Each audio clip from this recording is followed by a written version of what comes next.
My next guest will be back in action at Unified MMA 55 on January the 19th when he takes on John Nguyen for the featherweight title. And of course, it is Mateo Vogel on the show. Mateo, how are you, sir? I'm great, man. How you doing? I'm good. I'm good. I'm excited to have you on ahead of this big title fight. One of the things that I respect so much about, combat sport athletes is how you guys have to cut weight, make championship weight, especially through the holidays, Thanksgiving, now it's Christmas. How difficult has that been to just stay dialed in ahead of this big fight? Oh, it's not hard for me at all. It's like it's part of the drill at this point. I don't know. I don't find like there's gonna be plenty more Christmases in my lifetime. You know what I mean? Like I don't find it too hard to stay focused. I've got it down to a science. I've been doing this a number of years, and if you remember, I used to fight 135. So compared to that, this is a walk in the park. Yeah, no doubt about it. Well, we all get a little bit bigger as we get older. I could tell you that firsthand. Has your body changed a lot? Like, what do you typically walk around at these days? Well, it has changed a lot. I found with every single fight afterwards, like my bounce back would just be bigger. I was obviously like 21 when I started, and like the difference from 27 to 21 is pretty huge. I just find as I naturally become more mature, more strong, I my weight keeps climbing after every single fight. Like last time I hit about 174, 170 like about after the last fight.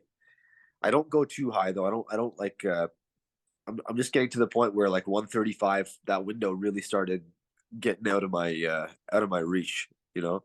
Sure, that makes sense. What are the foods that you just have to not even look at when you're in camp and you're being your best?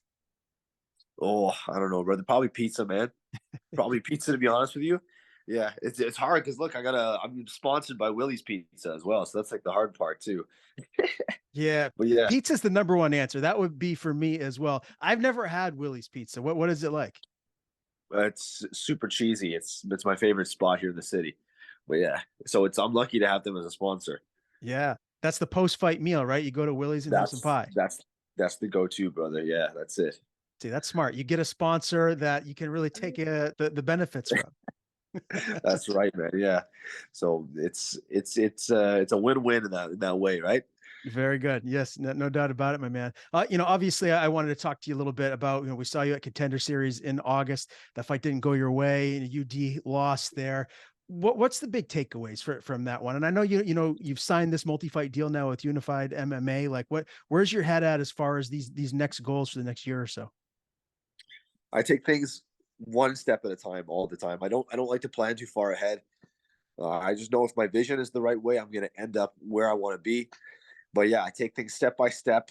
As far as takeaways from the last fight, I just found like that was I didn't fight like myself. I tried to be a little bit different, and I honestly what I tried to do was to be too perfect, and in being too perfect, like I just didn't fight like myself, like the Mateo that everybody knows.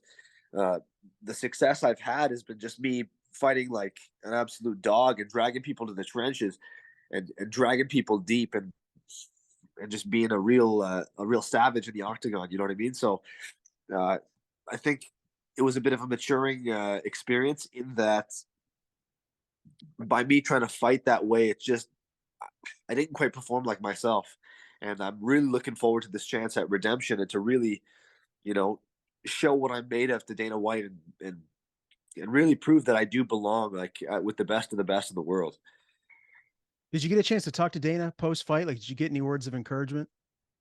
I did not, no, but what was encouraging was to see that you know, despite it being a loss, I he still talked about me in the post fight press conference. So he had mentioned like I could tell that he liked my performance in that I was durable and that I came for the win. I didn't come to just show up and like I was there to get the job done. I was there to pursue that guy and I was chasing him down from from starting bell to the finish. Like I really tried to hunt this guy down, but honestly, like by me trying to make it too pretty or whatever, it's just you know I didn't quite get to do what I was best at. Mhm. Okay.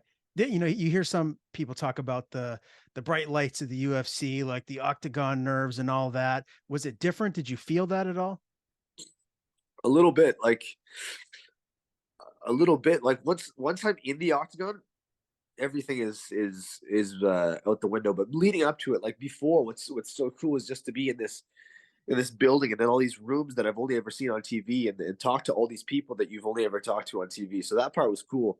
Uh, I don't think it phased me too much in terms of my performance because by the time, like I said, as soon as my feet touch that canvas, like you're just in the zone. That's usually when it hits for me, uh, regardless. But yeah, it was definitely a pretty surreal experience to just everything from walking into the apex to having all these people call your name who you've only ever seen on TV to having, you know, uh, people to have people like Daniel Cormier, who already knew my backstory. That was really really cool. So Yeah. yeah, No, I found that was my takeaway. I found it really really cool, but like I really don't think that it got to me necessarily as much as like the stakes maybe. understood. Yeah. And how old are you now? 27. Okay, so you're still a super young guy. You got you know tons of time to get back there. You know, as I mentioned before this last question, you signed this multi-fight deal with Unified MMA. So what is it? Is it a 3-fight deal? It's a 3 fight deal, yeah. 3-fight deal. Do you feel like if you go undefeated here, you get this 145 title, you defend it twice, you know, you 3-0 here, will that be enough to get you back to a contender series shot or maybe straight into the UFC? I think a dominant win over a valuable opponent is definitely how it's gonna put me right back to where I need to be. Uh, I feel like the type of show that I'm gonna put on is gonna prove that I belong at that next level. It's gonna prove that I'm too big for these for these local shows. I really feel that I could have been in the UFC this year, and what's a few extra months? I'm gonna be able to prove that where I belong. Like you look at the amount of guys that I fought who are now in the UFC. Look at the guys that I've beaten and finished who are now in the UFC. Like I know that I'm right there, Yeah, I right? was So, gonna so say this for that. me, Yeah, because I that's the saw thing. your Damon Blackshear fight. I know Damon pretty well. He fought regionally at a show that I actually do the commentary for, and now he's killing it in the UFC. So you must know, like, just talent wise, you're right there. And that's my only real loss, if you really think about it, is Damon. Like, I'll give him that one. The guy beat me fair and square, but like, I don't know if you've ever seen that, but honestly speaking, it was not a one-sided fight. It was very close Hmm. at the same time, right? So I consider that to be my only loss because the last one was bullshit. But but yeah, absolutely. Like by me seeing all these guys that I've gone face to face with, look at Garrett Armfield. I finished him. Look at Siri. He just got signed on the Contender Series. I'm the only guy who's ever beaten him. So I know I'm at that level, and I know I can do so much better than a lot of these guys in the division. I watch a lot of the 145ers on the Contender Series for the rest of the season. A lot of them were shit. I could have smashed a lot of those guys, I have but to imagine that you probably want to have all three of those fights for Unified in 2024. You don't want to be you want to be as active as possible, right? I'm going to be as active as possible. But honestly speaking, I don't think I'm going to have to use all those 3 fights. I believe that even after one performance, I think I can make it happen. I think I can impress Dana, and I think he's going to see that like that I belong at that level, not just to be in the UFC, but I believe I can be a star. I love it, man. I can't wait to see you, back in action. And obviously, once you get to that point, in the UFC, I definitely have all the faith in you. I've, seen a couple of your fights in the past, so I know how darn good you are. Tell me, as far as camp goes, like who have you had around you for this camp to get ready for this title fight? Well, I work very closely with my coaches, Crew Jeff and Professor Pete, but I've been working more often lately with Charles Jourdain and his brother Louis Jourdain as well over in Montreal with Fabio. Uh, so yeah, I'm back and forth between Ottawa and Montreal each week, and honestly, the gains I've made just being exposed to that UFC caliber on a weekly basis has really been big for me, and it's a real it's a real telltale that I belong at that UFC level. I'm sparring with Charles every week. The guys coming off of beating Kron Gracie and finishing Ricardo Ramos. You know what I mean? And then I really feel that makes me just see how I belong at that level. Forgive my ignorance, but how far of travel is that from where you're going in Canada? Is it a far distance? 2 hour drive. Okay, so you're 2 hour racking drive. up some miles. Oh yeah, it's brother. This is the lifestyle. This is what we do. You know what I mean? We go to we do what has to be done on a weekly basis. Um, yeah, man. But I've built a strong connection with Charles, with Fabio and Louis and those boys, and man, it's we've formed a strong little team there. I got into like a little bit of a not really like an argument, but a discussion with a friend of mine about how to pronounce Charles's last name. And he's like, "It's Jordan. It's Charles Air Jordan." I'm like, "No, it's not. It's Jourdain. It's Charles Air Jourdain." Jourdain, Jourdain. So I was Yeah, closer. yeah. I don't know, man. I'm working on my French too. Don't feel bad. Fair My enough. girlfriend, I still struggle with French, so it's coming along, man. Yeah. When you look at the guys, at the best of 145 in the world right now, you obviously got Volkanovski. He's taking on Topuria. That's a huge title fight around the corner. I just want to get your analysis. What do you think we're going to see there in that fight? I'm gonna have to go with Volk, just given that, like, honestly, Topuria is one of the best 145ers that we've seen, like, in a long time. He's just torn through the division, just buzzsawed through the division, right? But like, I think that Volk is going to be able to stop him. Volk is in his prime, but he's too good, man. He's just too good at everything. I consider Volk to be like a black belt at everything, and Yeah, especially a black belt in athleticism and cardio as well. he's a So machine. that, yeah, bro, that's the guy that, like, Alexander Volkanovski. That's my favorite fighter to watch. That's a good one to watch and emulate. Who knows? Maybe one day down the line you could share the octagon with him. That would be a huge honor, and that's somebody that I've been watching for a last little while. Yeah, but yeah, I say Volkanovski for that one. The black belt and everything, but plus the experience as well. Yeah. Now I'm with you. I got Volk as well. Before we transition to this title fight, I want to talk about your opponent, John Nguyen. I wanted to ask, what you're doing for work, because I'm sure you have to do something to pay the bills to generate some income while you're chasing this, full-time MMA dream. Like what else are you doing now?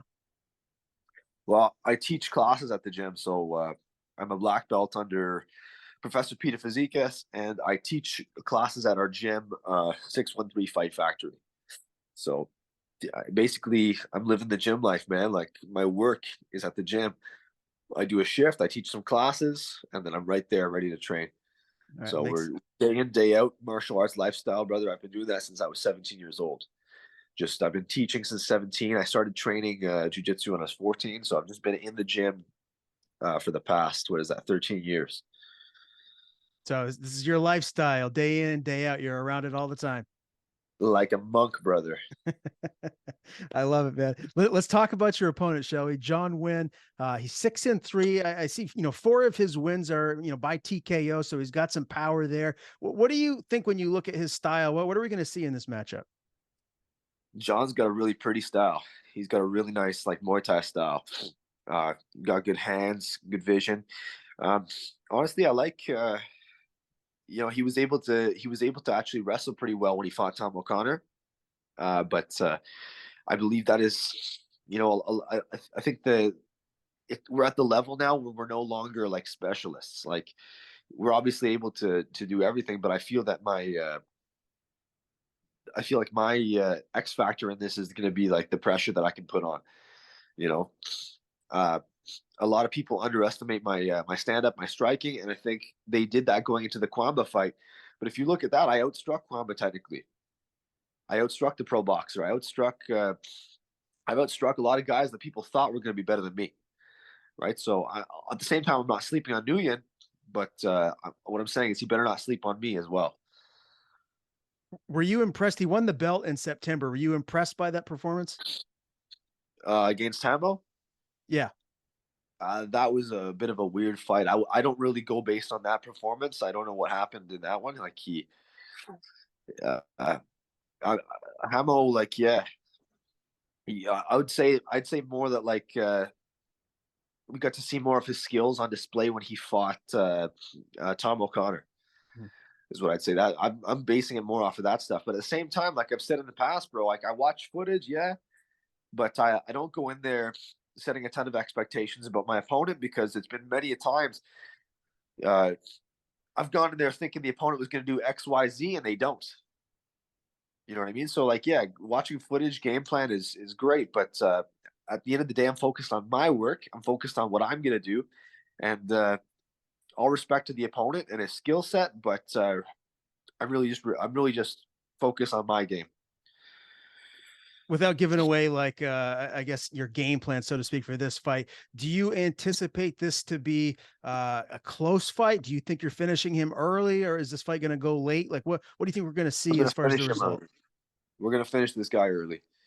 I again, like I said, I give him respect, but I'm just on a different level right now. Like I feel super confident in the gains that I've made. I don't say that in a cocky, like shitty way. I just mean that I've made so many gains in the last little bit.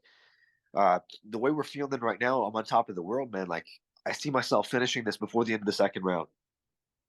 I love it. And you said earlier, Mateo, you think this win, you do it impressively. We're going to see you in the UFC next. I believe so.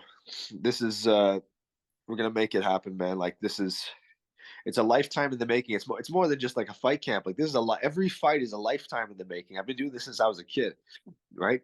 So uh, I really believe that I can make that come into fruition after this performance. Love it, man. Looking forward to seeing you compete next. Again, January the 19th, Unified MMA 55. Mateo, great interviewing you for the first time, my man. I had a pleasure. Before we do sign off, I want to give you the floor. If there's anyone you want to thank, anything you want to plug, floor is yours. Hey, man. Like I want to thank obviously my sponsor there, Willie's Pizza. Uh, I want to thank I also Elysian Wellness Center for keeping my body in one piece. I do my physio, my massage, my cold plunges, my chiropractic there. Uh, yeah, keeping the machine running, so to speak. You know what I mean? Also, I want to shout out my team, 613 Fight Factory.